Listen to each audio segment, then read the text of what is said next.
हिमाचल प्रदेश में बीजेपी को मिली हार के बाद से ही पार्टी में हंगामा मचा हुआ है। टिकट वितरण के बाद से ही बीजेपी में बगावत के सुर तेज हो गए थे। बीजेपी के 21 दिग्गज नेता बागी होकर चुनाव लड़े। बगावत का कारण हिमाचल बीजेपी की गुटबाजी को माना गया और अब हार को लेकर सवाल उठ रहे हैं, खासतौर पर धूमल कैंप पर। तो क्यों सवालों में घिरा धूमल कैंप और क्यों मुश्किल में दिख रहे हैं अनुराग ठाकुर? देखते हैं ये रिपोर्ट। हिमाचल प्रदेश भी बीजेपी के हाथ से निकल गया है। विधानसभा चुनाव में कांग्रेस ने बीजेपी को करारी शिकस्त दी। राज्य की 68 सीटों में से बीजेपी सिर्फ 25 सीट ही जीत पाई, जबकि कांग्रेस ने 40 सीट जीतकर राज्य में सरकार बना ली। इसके बाद से राज्य में बीजेपी की गुटबाजी खुलकर सामने आ गई है। बीजेपी के राष्ट्रीय अध्यक्ष नड्डा और पूर्व सीएम जयराम ठाकुर कैंप के नेता हार के लिए प्रेम कुमार धूमल और उनके बेटे केंद्रीय मंत्री अनुराग ठाकुर को ही जिम्मेदार ठहरा रहे हैं। अनुराग ठाकुर हमीरपुर से सांसद हैं और उनके संसदीय क्षेत्र की 12 सीटों पर बीजेपी को हार मिली है।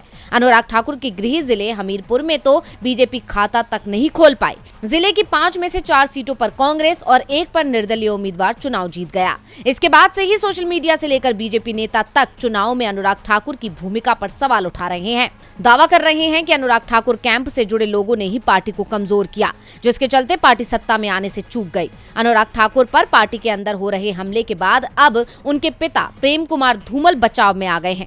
प्रेम कुमार धूमल ने कहा कि हमने पार्टी की हार को गंभीरता से लिया है, लेकिन हार के लिए अनुराग को जिम्मेदार नहीं ठहराया जा सकता।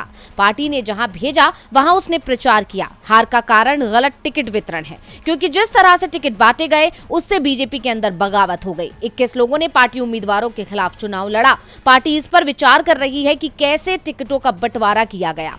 इसके साथ ही धूमल ने जयराम सरकार पर तंज कसते हुए कहा कि पिछले 5 सालों में जो हुआ मैं उसे शांति से देखता और सुनता रहा। उम्मीद है कि गलतियां दोहराई नहीं जाएंगी। धूमल ने बिना नाम लिए ही बता दिया कि हार के लिए जयराम ठाकुर जिम्मेदार हैं। डीवी लाइव की रिपोर्ट।